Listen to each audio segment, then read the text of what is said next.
उसको पूरी तरह से जानते हैं। स्वतंत्रता दिवस उन असंख्य स्वतंत्रता सेनानियों और वीर शहीदों को भी नमन करता हूं, जिनका योगदान हमारे इस राष्ट्र को बनाने में लगा। ऐसे सब शहीदों को मैं प्रणाम करता हूं, उनको नमन करता हूं, जिन्होंने भारत मां की आजादी के लिए अपना सर्वोच्च न्योछावर कर दिया था।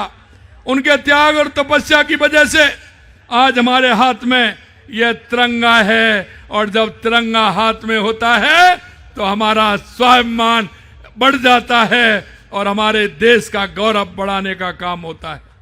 मित्रों, मैं आपसे यह भी कहूंगा, एकता विविधता और मजबूती का प्रतीक है। यह गौरव गाथा हमारे संविधान के आदर्श, एकता, अखंडता और सामाजिक समरसता की भावना है। एक बात और मैं आपसे कहना चाहता हूं मेरे भाइयों, कि इस तिरंगे का राजस्थान से बहुत बड़ा नाता है। कि जब पहली बार 15 अगस्त को तिरंगा फहराया गया था तो वो राजस्थान से गया था और जयपुर जिले से गया था, और वो अब हमारा दौसा अलग है, पहले दौसा और जयपुर एक ही जिला हुआ करता था। यह हमारा स्वाभिमान का प्रतीक, क्योंकि यह राजस्थान की धरती वीर भूमि है, यह शक्ति और भक्ति की भूमि है। और जब यह तिरंगा लहराते हैं तो लोगों के मन का एक एक रोंगटा खड़ा हो जाता है, राष्ट्र प्रेम के लिए, देश के प्रेम के लिए और इस लोगों के प्रेम के लिए। मैं आपसे यही कहना चाहता हूं, जब हम छोटे छोटे थे, 5वीं 7वीं 8वीं में पढ़ते थे, आप सभी को ध्यान होगा जब गलियों में झंडा लेकर के, तिरंगा लेकर के हम चलते थे, और जब आवाज निकलती थी, विजयी विश्व तिरंगा प्यारा, झंडा ऊंचा रहे हमारा, ये गलियों में निकल करके जाते थे और गलियों में निकलते हुए अलग जगाते थे। मैं आपसे कहना चाहता हूं, आज भी तिरंगा रैली निकल रही है। ये रैली हमारे लोगों में, हमारे युवाओं में, हमारी नई पीढ़ी में राष्ट्रभक्ति की भावना को मजबूत कर रही है। हर घर तिरंगा अभियान का परिणाम है कि तिरंगे के साथ हमारा गहरा रिश्ता है। केवल औपचारिकता नहीं बल्कि व्यक्तिगत और आत्मीय लगाव भी है। जब हर घर तिरंगा लहराता है तो राष्ट्र के प्रति प्रेम और समर्पण की अभिव्यक्ति होती है। लेकिन तिरंगा केवल हमारे घरों पर ही नहीं, हमारे दिलों में भी होना चाहिए। हमारे मन में राष्ट्र प्रेम, राष्ट्र सेवा, विकसित भारत और कर्तव्य की भावना भी होनी चाहिए।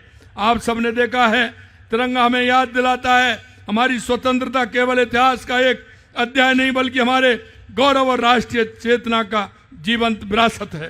तिरंगे की वास्तविक सम्मान इसी में कि हम एक आदर्श और मूल्य को अपने जीवन में उतारें। हर घर तिरंगा अभियान के दौरान जिस उत्साह और जन भागीदारी का परिचय दें, पूरे देश को एकता के सूत्र में बांधना है। मित्रों, मैं कहना चाहता हूं, फहराया गया पहला तिरंगा राजस्थान में बना था, ये सबको पता है। लेकिन अंत में मैं कहना चाहता हूं मेरे भाइयों, देश के यशस्वी प्रधानमंत्री नरेंद्र मोदी जी के नेतृत्व में आप सब देख रहे हैं, राजस्थान की अगर मैं गाथा आपको 2.5 साल की बताना चाहता हूं तो 2.5 साल के अंदर जितने काम हुए हैं, और माननीय प्रधानमंत्री जी कहते हैं सबका साथ, सबका विकास, सबका विश्वास और सबका प्रयास के माध्यम से हम चलते हैं। पंडित दीनदयाल उपाध्याय, डॉक्टर श्यामा प्रसाद मुखर्जी जी, बाबा साहब भीमराव अंबेडकर के उन सपनों को पूरा कर रहे हैं। उन्होंने कहा कि अंतिम पंक्ति में जो व्यक्ति खड़ा है उसका उत्थान होना चाहिए। मित्रों, मैं कहना चाहता हूं 2013 के बाद आप देश में परिवर्तन देख रहे हैं, चाहे हमारी गरीब कल्याण की योजनाएं हो, चाहे हमारे विकास की योजनाएं हो, आतंकवाद नक्सलवाद का खात्मा हो, चाहे दुनिया में बढ़ता हुआ भारत का गौरव हो या हमारी सेनाओं का मनोबल हो। आपने हमेशा देखा है कि दुश्मन को मुंहतोड़ जवाब देने का काम देश के यशस्वी प्रधानमंत्री नरेंद्र मोदी जी के नेतृत्व में होता है। ये तिरंगा हमें, हमारे स्वाभिमान को, हमारे राष्ट्र प्रेम को जगाता है। आज इतनी बड़ी संख्या में आप सभी लोग इस कार्यक्रम में आए हैं, आप सभी को मैं बहुत बहुत धन्यवाद देता हूं। आप सभी को बहुत बहुत धन्यवाद। जय हिंद, जय भारत, जय राजस्थान। भारत माता की, भारत माता की। बहुत बहुत धन्यवाद माननीय। बोलो भारत माता की। अब त्याग, तपस्या और बलिदान की भूमि, इस वीर भूमि राजस्थान में हमारे आज के कार्यक्रम के मुख्य अतिथि आदरणीय जगत प्रकाश नड्डा जी हमारे बीच में है। बड़े ही आदर और सम्मान पूर्वक और आपकी तालियों की गड़गड़ाहट के साथ में आदरणीय जेपी नड्डा जी को आमंत्रित करता हूं कि हम सब लोगों को संबोधित करें। बोलो भारत माता की वंदे।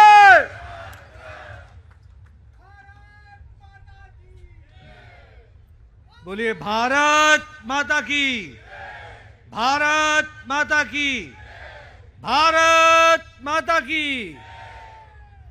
आज के इस तिरंगा यात्रा के कार्यक्रम में मंच पर उपस्थित राजस्थान के संवेदनशील और यशस्वी मुख्यमंत्री सम्माननीय भजनलाल शर्मा जी, हमारे प्रदेश के जुझारू और कर्मठ प्रदेश अध्यक्ष सम्माननीय मदन राठौर जी, हमारे विधानसभा के अध्यक्ष श्री वासुदेव देवनानी जी, हमारे प्रभारी और भारतीय जनता पार्टी के महामंत्री राधा मोहन दास अग्रवाल जी, श्रीमती दिया कुमारी जी उप मुख्यमंत्री, श्री प्रेमचंद बेरवा जी हमारे उप मुख्यमंत्री, और यहाँ उपस्थित सभी मंत्रीगण, विधायकगण, सांसदगण और यहाँ उपस्थित मेरे नौजवान साथियों, आज हम सब लोग इतनी बड़ी संख्या में तिरंगा यात्रा में शामिल होने के लिए और भारत के तिरंगे के शान, आन बान और शान को अपने साथ लेकर चलने के लिए यहाँ पर एकत्र हुए हैं। सबसे पहले तो मैं राजस्थान में आया हूँ, राजस्थान की वीर भूमि को नमन करता हूँ, शत शत नमन करता हूँ। यह भूमि वीरों की भूमि है, कर्मवीरों की भूमि है। और जब मैं जयपुर आया हूं तो गोविंद देव जी को नमन करना और मोती डुंगरी जी के गणेश जी को नमन करते हुए अपनी बात को प्रारंभ करता हूं। मित्रों, हम जानते हैं कि यह तिरंगा, यह हमारा राष्ट्रीय ध्वज, इसके लिए लाखों लोगों ने अपना खून, पसीना, जवानी, जिंदगी इस देश के लिए आहूत की है। और तब जाकर के ये तिरंगा, ये ध्वज, ये राष्ट्रीय ध्वज, ये आजादी हम सबको मिली है। इसलिए आज जब हम तिरंगा यात्रा निकालते हैं तो उन वीर सपूतों को, उन राष्ट्रभक्तों को जिन्होंने देश के लिए अपनी कुर्बानी दी, जिन्होंने अपने देश के लिए सब कुछ न्यौछावर कर दिया, उनको भी हम शत शत नमन करते हैं और उनको नमन करके उनसे हम एक तरीके से ऊर्जा भी लेते हैं। हम आज कृतज्ञ हैं उन भारत मां के सपूतों की जिन्होंने हमको ये आज़ादी दिलाई है और हम आज़ाद भारत के सदस्य ही नहीं बने बल्कि दुनिया की प्रजातंत्र की जननी, मदर ऑफ डेमोक्रेसी भारत में सबसे बड़ा प्रजातंत्र को फिर से स्थापित करने में जो उनका योगदान है उसको हम शत शत नमन करते हैं। ये उनकी देशभक्ति की भावना थी, ये स्वतंत्रता की चाहत थी, जिसके कारण आज हमको आजादी मिली है। और जब हम तिरंगा यात्रा में अपने आप को शामिल करते हैं तो हमें वो ऊर्जा भी मिलती है, देशभक्ति की ऊर्जा मिलती है, देश के लिए समर्पण की ऊर्जा मिलती है, देश के लिए मर मिटने की ऊर्जा मिलती है। और इसलिए इस तिरंगा यात्रा को मात्र सिर्फ तिरंगा यात्रा ध्वज नहीं है, ये हमारे लिए भावनाओं से जुड़ा हुआ है और 140 करोड़ देशवासियों को दिशा दृष्टि देने वाला है। यह भी हमको ध्यान में रखना चाहिए। जब हम अपने तिरंगे की इतिहास में जाएंगे तो हमें ध्यान में आएगा कि 22 जुलाई 1947 को यह तिरंगा भारत ने संवैधानिक तरीके से इसे एडॉप्ट किया था, इसे आत्मसात किया था। और यह तिरंगा यात्रा, तिरंगा जब हम कहते हैं तो हमें यह ध्यान में रखना चाहिए कि 1906 में स्वदेशी आंदोलन के दौरान पहली बार, उस समय हमारे राष्ट्र ध्वज नाम की चीज नहीं थी, लेकिन एक भावना थी। और उस भावना को पारसी बेगम स्क्वायर पर कलकत्ता में पहली बार 1906 में फहराया गया था। और हम सबको मालूम है कि 1921 में जो बेड़वा बेजवाड़ा जो जगह है, जो आंध्र में, जिसे हम आज विजयवाड़ा के नाम से जाना जाता है, वो बेजवाड़ा जो था, वहां कांग्रेस के सेशन में एक पिंगली वेंकैया नाम के एक नौजवान ने पहली बार इस ध्वज के बारे में, ये तिरंगा का सपना उस समय गांधी जी को दिखाया था। और उस समय जो ये इसके रंग थे, उन रंगों को ध्यान में रखते हुए और साथ में उसमें एक स्पिनिंग व्हील चक्र, उसको भी उन्होंने उसमें दर्शाया था। 1947 में जुलाई में इसे हम लोगों ने फिर से अपनाया और 3 रंगों में, केसरिया, सफेद और हरा, 3 रंगों में ये हमारा ध्वज बन करके तैयार हुआ। और साथ ही साथ इसमें जो हमारे धर्म चक्र अशोक का, वो धर्म चक्र बीच में उसमें डाला गया, जिसका अर्थ था प्रगति, और उसके साथ साथ अपने आप को जोड़ने की हमारी इच्छा जो थी वो उसमें प्रतिपादित हुई थी।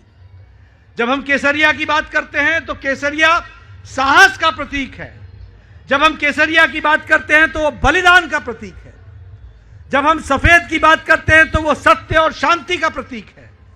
और जब हम हरे रंग की बात करते हैं तो देश में हरियाली आए और समृद्धि आए, इसका प्रतीक बनता है। इसको हमको ध्यान में रखना चाहिए। और ये जो अशोक चक्र है, यह चक्र परिवर्तन की निशानी है, प्रगति की निशानी है, आगे बढ़ने की निशानी है। और इस तरीके से ये राष्ट्रीय ध्वज हमें हमेशा प्रेरित करता रहा है और अशोक चक्र के साथ ये सुशोभित होता रहा है। हम यह भी जानते हैं कि आज जब हम तिरंगा यात्रा में यहां पर एकत्र हुए हैं तो 2022 में जब भारत अपने आजादी का अमृत महोत्सव मना रहा था, उस समय हमारे यशस्वी प्रधानमंत्री नरेंद्र मोदी जी ने कहा था, यह तिरंगा सिर्फ सरकारी भवनों के ऊपर फहराने वाला ही यह ध्वज नहीं है। यह तिरंगा सिर्फ सरकारी उपक्रमों में ही फहराया जाए, यह ठीक नहीं है। यह घर घर में फहराया जाना चाहिए और हर लोगों के दिलों में बसना चाहिए। इस बात को उन्होंने कहा था। और तब से आपको पता है कि प्रभात फेरियां निकली 2022 में। प्रभात फेरियों के साथ साथ तिरंगा यात्राएं निकली। हर घर में तिरंगा फहराया जाए, ऐसा एक जन आंदोलन चला।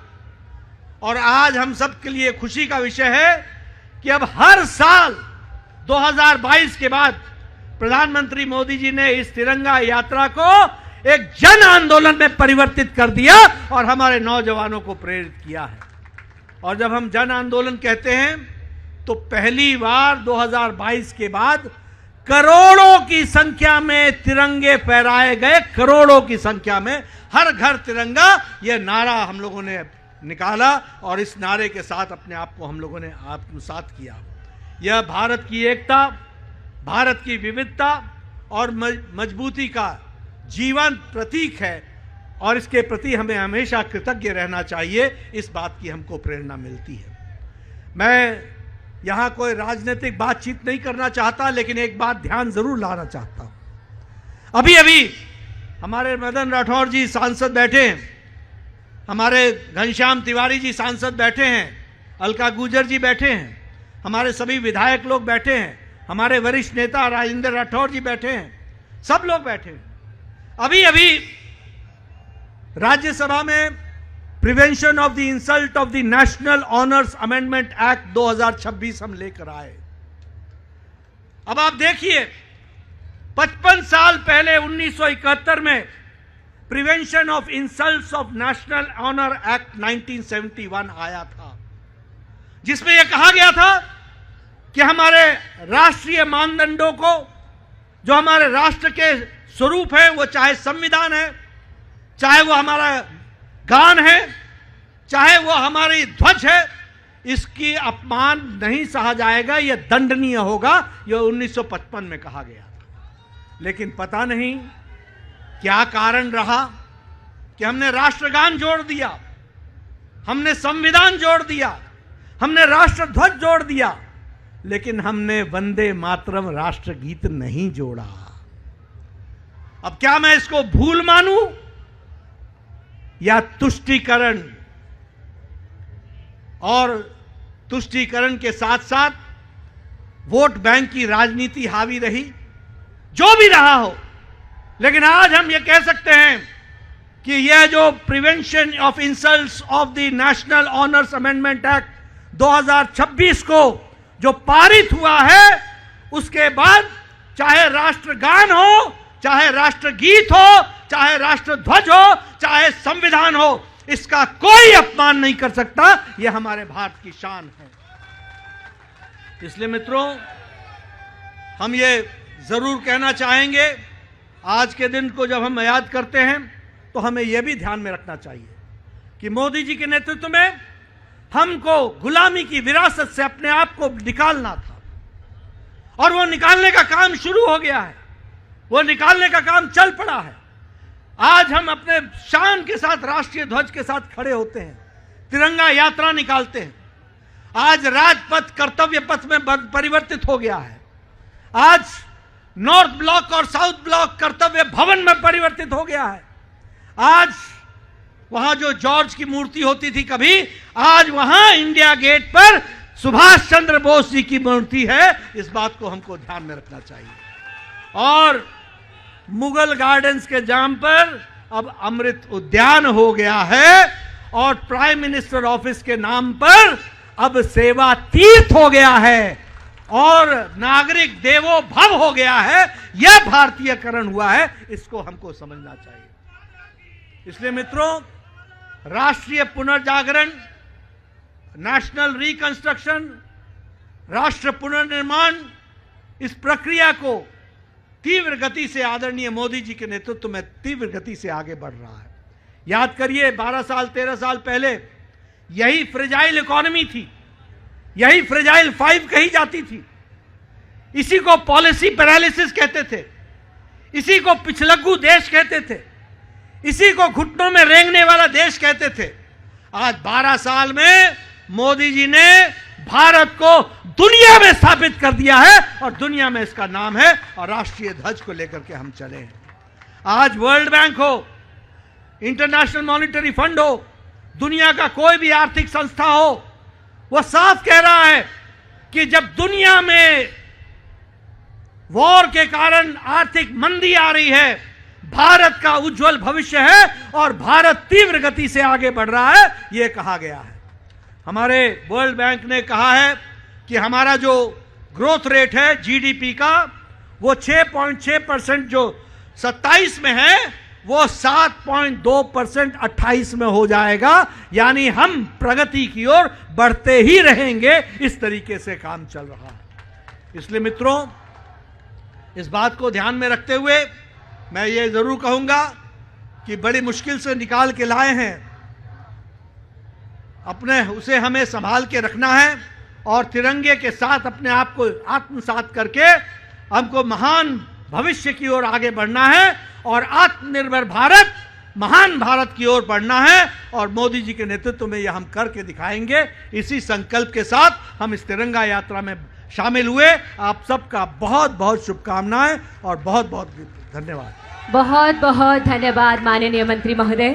सही कहा आपने कि अब हमें राष्ट्रीय ध्वज के प्रति अपना सम्मान चाहिए, और फलता फूलता मेरा देश हिंदुस्तान चाहिए। एक बार पुरजोर आवाज, भारत माता की, वंदे वंदे। आइएगा, वंदे मातरम के उद्घोष के साथ राष्ट्रीय गीत के लिए सब एक साथ अपने स्थान पर खड़े हो, राष्ट्र प्रथम के भाव को जीवंत करें। कृपया सभी अपने स्थान पर खड़े हो जाएं। आइएगा, वंदे मातरम की प्रस्तुति हम सबके मुख से इस गीत के साथ।